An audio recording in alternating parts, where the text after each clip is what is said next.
À, một cây rất to đấy.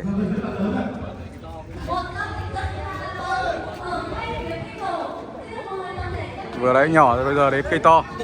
Bạn đến chỗ vườn em taxi Trinh ấy. Thì em vào taxi ở đây có tổ chức. Thế thì đến đây để anh em chơi cái cảnh ở đây hình ảnh. Mong muốn là sửa chữa và đem tác phẩm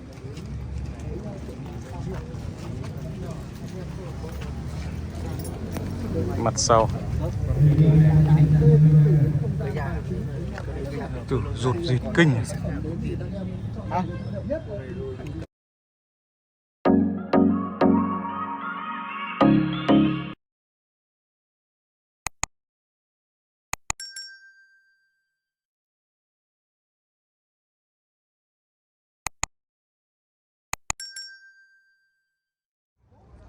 Xin trân trọng kính mời anh em ban truyền thông ạ.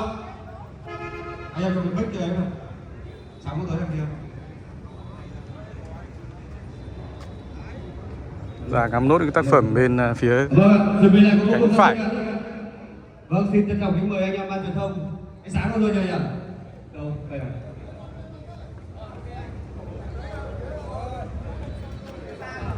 Đâu ạ? Rất là xa.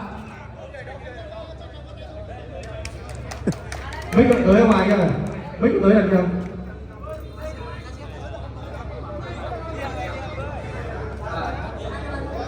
Bây giờ anh cứ đi, em cứ đem lái cho ông chụp. Ở đằng xa đang có một cây đá chốt. Chốt.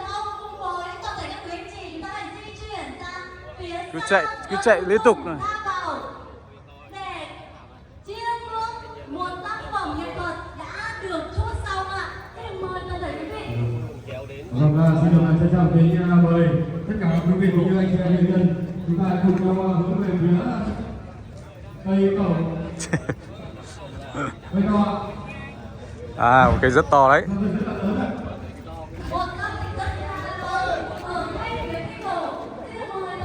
Vừa đấy nhỏ rồi bây giờ đến cây to.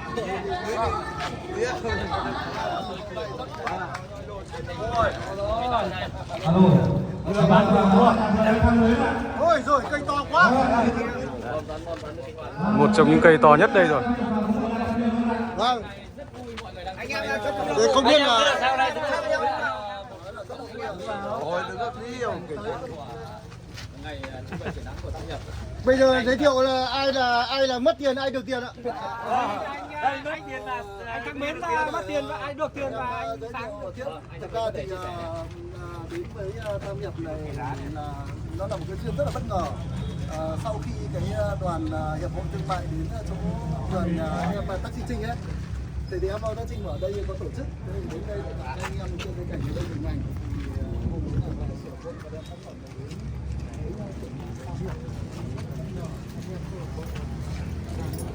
đến. Mặt sau. Từ rụt rịt kinh.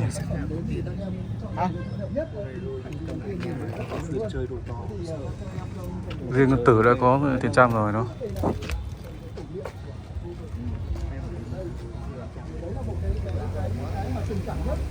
Mặc dù là có thể là một cái tác phẩm này thì mình nói là với mình rất quý mà rất nhiều lâu lắm rồi, những gì để gần 3 năm rồi mình có đặt tên một cái tác phẩm tên mẫu tử trong toàn, là có nghĩa là tức là mẹ thành công giỏi giang và hoành tráng thì con cũng được như vậy. Đấy là nó là mẫu tử trong toàn.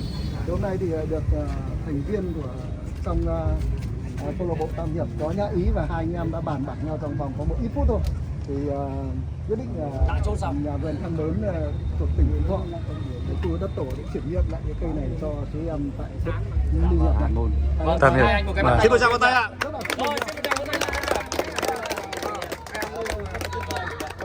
Em cũng rất xin cảm ơn anh đã đến với câu lạc bộ em và mang tác phẩm như này em lại được sửa rất là phấn khởi.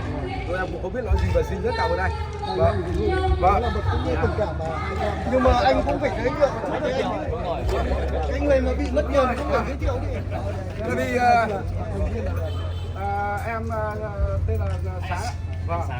Ngay từ phút đầu tiên đây khi anh Thăng chuyển cây này xuống đây là em rất là yêu thích nó rồi.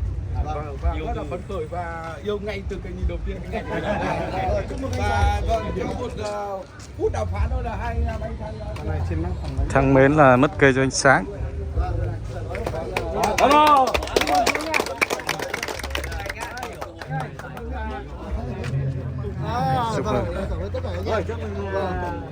Tức là cây của Việt Trì Phú Thọ là sẽ ở lại với Tam Hiệp. Nhà vườn Thăng Mến, đây là số điện thoại của nhà vườn Thăng Mến.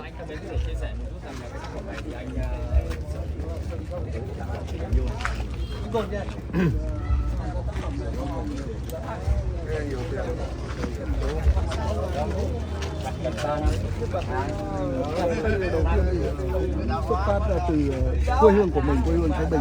Mà Đức Anh mua được, sau đó mình mua lại được.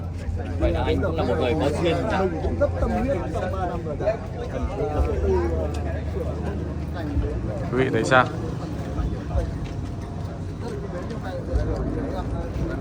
Rồi, tiếp tục chờ đón những cái cuộc giao dịch khác quý vị nhé.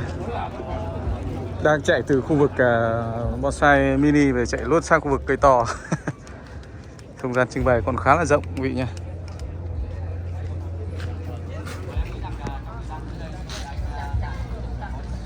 OKC.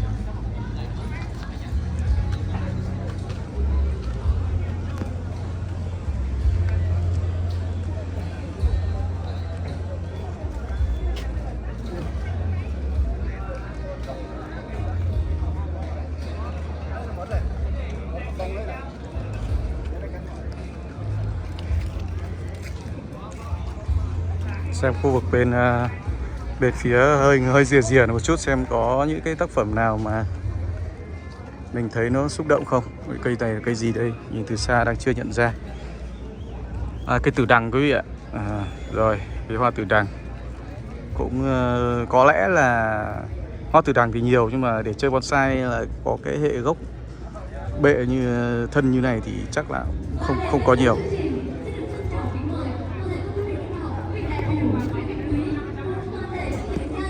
Nó đang chuẩn bị ra hoa quý vị nhé.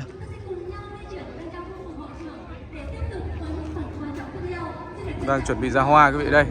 Có hoa đây, đang nở cái bông đầu tiên này.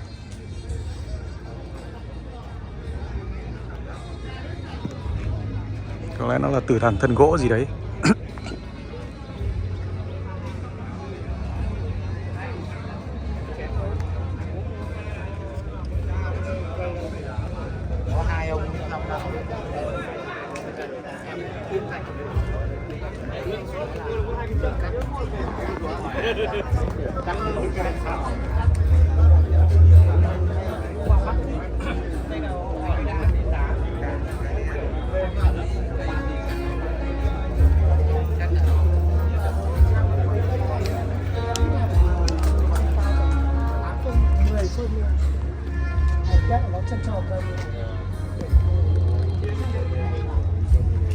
Một lần nữa xin được quý vị thông báo đến toàn thể quý vị, xin mời toàn thể quý vị cùng tiến vào khu vực hội trường để tiếp tục hướng dẫn quan trọng tiếp theo.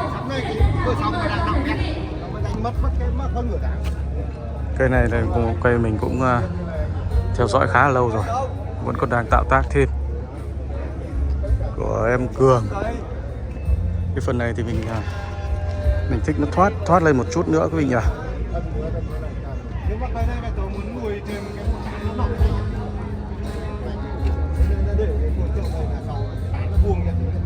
Vẫn chưa đến bước là đẩy răm ra.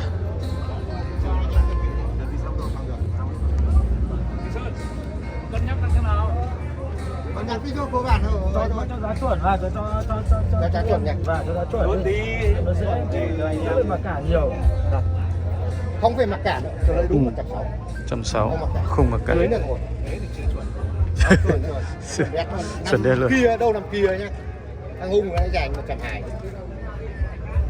Tại vì nó bị thiếu tiền đi. Không đấy, thật tâm sự thật, có nó này là vừa đời nặng này. Cây này là có bày ở canh đậu đúng không ạ? Có cái của anh này. Đáng là đẹp đấy nhỉ. Ôi về nhà bàn bạc được đấy chứ. Họp gia đình. Một cây mà trước đấy mình cũng rất là thích.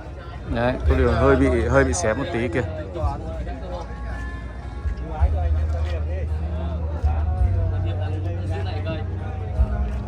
Tiếp tục có những cái thương lượng ở đây.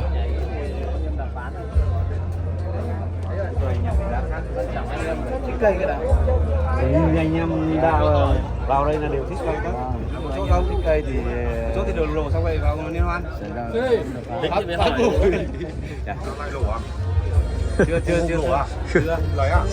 Suýt.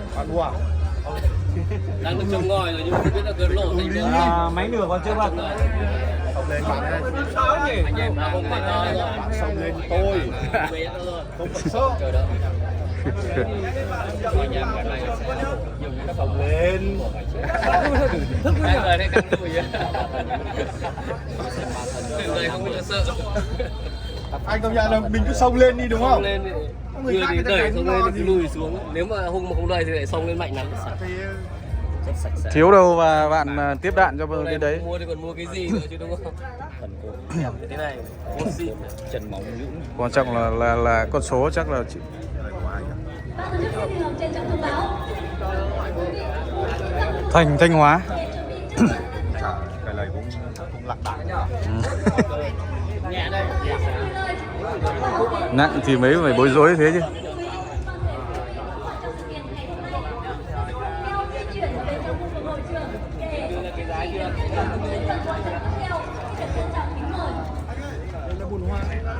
Hai 68 một số đẹp. 268. Chắc là dễ. Giá này. Cái này là lâu chơi. 268. Anh em có nhà ý thì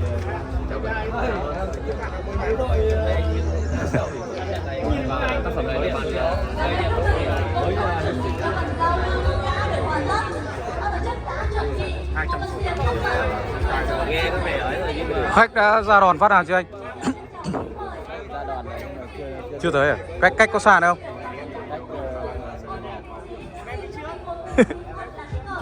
Một chút nữa à? Thế thì sắp được rồi.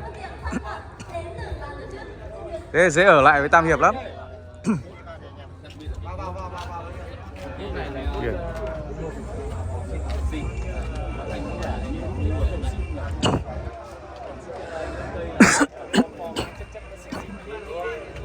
và những cây nhiều thân nữa thì đa dạng nhiều nét các anh ơi vào trong.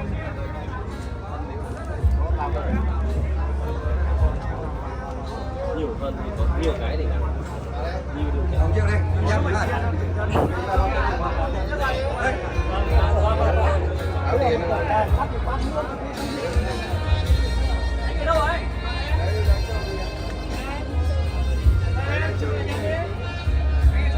Nổ được phát nào chưa anh Trung? Nổ được phát nào chưa? À, được đấy nhỉ. Sới tường Thế nào ra đây chơi không? không kịp mang ạ. Bây giờ mới về được. Có vào làm chén rượu không anh? Hả? Anh em đang kéo vào nhưng mà ngại uống rượu quá. Đẹp.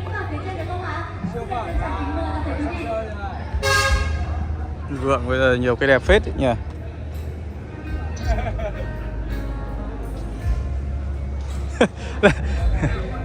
Siêu phẩm ấy. 280 rồi. Vừa khách giả 280 mà chưa bán. Mẹ, cây sốt xịch rồi. Không có đấy.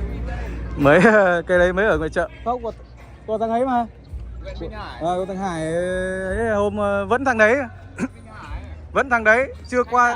200 rồi chưa bán. Đẹp phết đấy, già.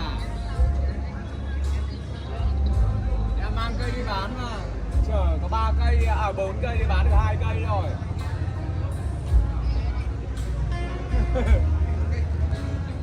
Chở 4 cây bán 2 thì chưa khai mạc đã mất 2 cây rồi.